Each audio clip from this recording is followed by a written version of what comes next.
নমস্কার, আমি অভিজিৎ।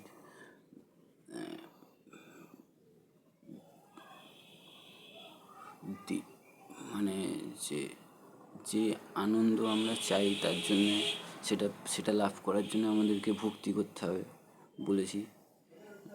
তো তো প্রথমে যেটা হচ্ছে সেটা তো ভক্তি করার জন্যে আপনাকে যদি এই পথে চলতে হয় তাহলে আমিষ খাওয়া বন্ধ করতে হবে। মাছ, মাংস, ডিম যা পারবেন সব বন্ধ করে অন্য কিছু খেতে পারেন, তাহলে এটা সুবিধা হবে। কারণ দেখুন, যে এই যে অনেকে বলে যে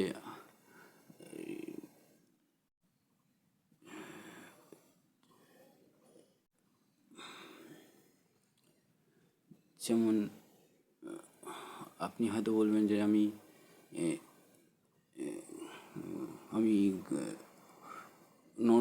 খুব গরিব, তো আমি কি করব?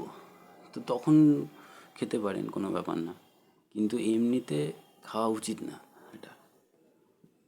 যদি এখন আপনার একমাত্র কোনো উপায় না থাকে, আপনি খুব গরিব হয়তো, তাহলে খেতে পারেন, কোনো ব্যাপার না। কিন্তু এমনি এখানে কিন্তু কোনো খাবারের কোনো অভাব নেই কিন্তু, মানে এছাড়াও অনেক খাবার আছে। এই ভগবানের এই সৃষ্টি অনন্ত, খাবার দাবার এখানে কোনো কিছুর অভাব নেই। এগুলো অভাব হচ্ছে সব তৈরি করা, এখানে কোনো আলাদা করে অভাব নেই কিছু। মানে রাজা একজনই হবে, বাদ বাকি সবাইকে প্রজা হতে হবে, এরকম ব্যাপার। কোনো কিছুর অভাব নেই, অভাব হচ্ছে সবই তৈরি করা, এগুলো অনন্ত জিনিস, তাই কোনো ব্যাপার নেই। এবার যদি আপনি কেউ যদি ভগবানের দিকে না যেতে চায়, তাহলে সে খেতে পারে, কোনো ব্যাপার না। কিন্তু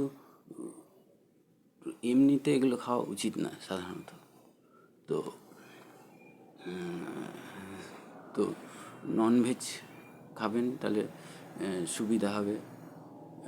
যদি একান্ত খেতে হয়, তাহলে ছোট পশু, এই যে জীবজন্তু, গরু, ছাগল, এসব মেরে খাওয়া এটা ঠিক না। একদম যদি কিছু খেতে হয়, তাহলে মুরগির মাংস খেতে পারেন, যদি কিছু না থাকে সব শেষে। এমনি কিছুই খাওয়ার দরকার নেই, কিন্তু যদি কিছু না থাকে, তো আপনি হয়তো বলবেন যে আমি তো মুসলিম, আমি এসব মানি না। তো আপনি কি? আপনি আপনি হলেন আত্মা। এটা তো মানেন আপনি। আপনি মুসলিম নাকি কি, এগুলো সব ফালতু কথা একদম। কোনো জায়গায় এর কোনো মানে নেই।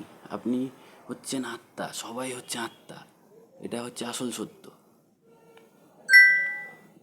আর সেই জন্যই হ্যাঁ, তো যেটা বলছিলাম, এখানে অনেকেই আছে। যেমন দেখুন, গুরু নানক ছিল শিখ ধর্মের, তারপরে কবির ছিল মুসলিম ধর্মের, সব অনেকেই হয়েছেন এরকম। কোনো ওইসব ফালতু কথা যে আমি কোন ধর্মের, ধর্ম হচ্ছে একটাই, আত্মার ধর্ম, আর ভগবানের ধর্মই একটা ধর্ম, এগুলো সব বানানো, বাদ বাকি সব কিছু। তো যাই হোক, এটা গেল। এবার হচ্ছে আরেকটা কথা, যে বলে মায়াতে সুখ নেই। তো মায়াতে সুখ আছে কি না আমি জানি না, কিন্তু মায়া ছাড়া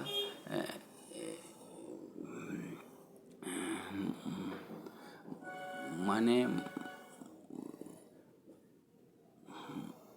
মায়া ছাড়া কেউ মানে জগৎ গ্রহণ না করলে কেউ বাঁচতে পারবে না কিন্তু। সরি, আত্মার যেটা হচ্ছে স্বর্গ নরক যাই আছে,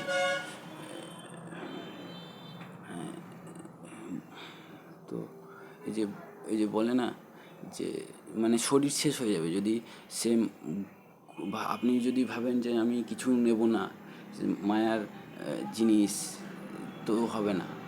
মানে মায়াতে সুখ আছে, সেটা অল্প হতে পারে, ক্ষণিক হতে পারে, যাই হোক, এটা ভগবান দিচ্ছে সুখটা।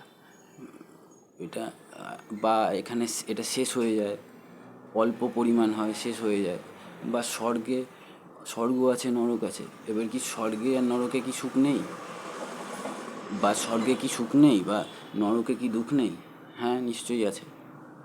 স্বর্গে সুখও আছে, নরকে দুঃখও আছে।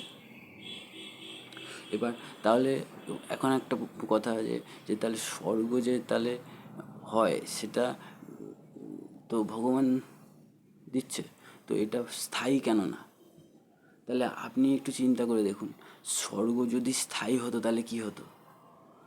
তাহলে এই যে হিটলার, মুসোলিনি, যেমন তারপরে জেনারেল গদ্দাফি, যেমন শোষণ শোষণ করার লোক বেড়ে যেত, আর তারা তো শোষণ করেই যেত, আর এর কোনো শেষ সীমা থাকতো না। তাই এটা এটা সীমিত করে রেখেছে ভগবান। স্বর্গ সবসময় সীমিত, নরকও সবসময় শেষ। তেমনই যে নরক ভোগ করছে সে তো তাহলে তো সারা জীবন তো সে নরকই ভোগ করে যাবে, দুঃখই করে যাবে। তো কি সব হিসাব আছে সব। মানে যে স্বর্গে আছে সে নরকেও যাবে, যে নরকে আছে সে স্বর্গেও যাবে, সব ঘুরিয়ে গোল গোল গোল গোল একই জিনিস, নকল। মানে মানে আসলটা হচ্ছে ভগবান। আর সে দিব্য আনন্দ, যেটা ভগবানের অনন্ত আনন্দ, সেই আনন্দটা পাবে না সে, কারণ সেটা শুধু ভগবানই দিতে পারে। ভগবানের ভক্তি করতে হবে সেটাকে পাওয়ার জন্য আপনাকে। তো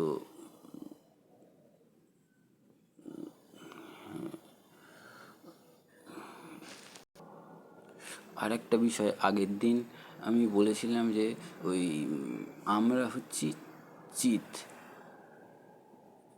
চিত শক্তি। তো তো এর থেকে একটা মানে কি বলবো, একটা প্রশ্ন আসে যে তাহলে আমরা তো আত্মা, তো এবার চিত কোথা থেকে আসছে? এরকম একটা ভিন্ন ব্যাপার আছে। কিন্তু এটা এটা হচ্ছে ব্যাপার এরকমই যে আমরা আত্মা তো বটেও, চিত দুটোই। আত্মা, চিত, চিত চিত শক্তি, আনন্দ সব একসাথেই থাকে। কেউ চিত এই সৎ আত্মা যেটা, সেটাকে সৎ বলে। সৎ, চিত, আনন্দ সব একসাথেই থাকে, সব সময়তেই থাকে। এটার কোনো মানে সৎ থেকেই চিত তৈরি হচ্ছে। সৎ না থাকলে তো চিত তৈরি হবে না। কিন্তু ব্যাপার হচ্ছে মানে আমরা আত্মা তো বটেই, কিন্তু ওটা তো ওটা ওই যে শক্তিটা, সেটা যখন আমরা ভাবেন থাকি না, আমরা মরে যাই, তখন ওটা মানে যখন মায়াবদ্ধ অবস্থায় থাকি, তখন আত্মার স্বরূপটা তো আমরা বুঝতে পারছি না। যখন আত্মজ্ঞান হচ্ছে তখন ওটা থাকে, ওটা লুকিয়ে থাকে। শুধু তখন চিৎ শক্তিটা থাকে। মানে থাকে তো সবসময় একসাথে, তিনটে জিনিস একসাথে থাকছে, সৎ, চিৎ, আনন্দ সবসময়, কিন্তু চিৎ থাকে তখন। তার জন্য এটা বলা হচ্ছে যে আমরা চিৎ। আর আর কোনো কারণ না। আত্মা তো থাকবে, আত্মা ছাড়া তো চিতই তৈরি হবে না। তিনটেতেই তিনটে জিনিসের মধ্যে তিনটে জিনিস থাকবে, সৎ, চিৎ, আনন্দ সবসময় একসাথে থাকবে। হ্যাঁ, যেমন ধরুন এইখানে যেমন ভগবান সর্বব্যাপক আছে। এইবার আমরা কি বুঝতে পারছি না, কিন্তু আছে। সেই রকম ওটাও চিৎ যখন এটা কৃপা যখন আপনি পাবেন, তখন এটা ভালো করে বুঝতে পারবেন, যখন মায়া নিবৃত্তি হবে তখন। তো আছে তো সবই, কিন্তু সেই হিসাব থেকে বলা হচ্ছে যে আমাদের আসলটার কথা বললাম যে আমরা চিৎ। আত্মা তো বটেই, আত্মা তো প্রথম কথা। এটা সব কিছুই আত্মা যাকে বলছে। তো হ্যাঁ, তো আরেকটা কথা যেটা হচ্ছে সেটা যে কি এই জগতে বলে প্রেম বলে কিছু হয় না, তো কি প্রেম আছে কি নেই এটা একটা প্রশ্ন আছে। তো এই বিষয়ে বলতে গেলে যে প্রেম হচ্ছে ভগবান। প্রেম আছে কি না জগতে,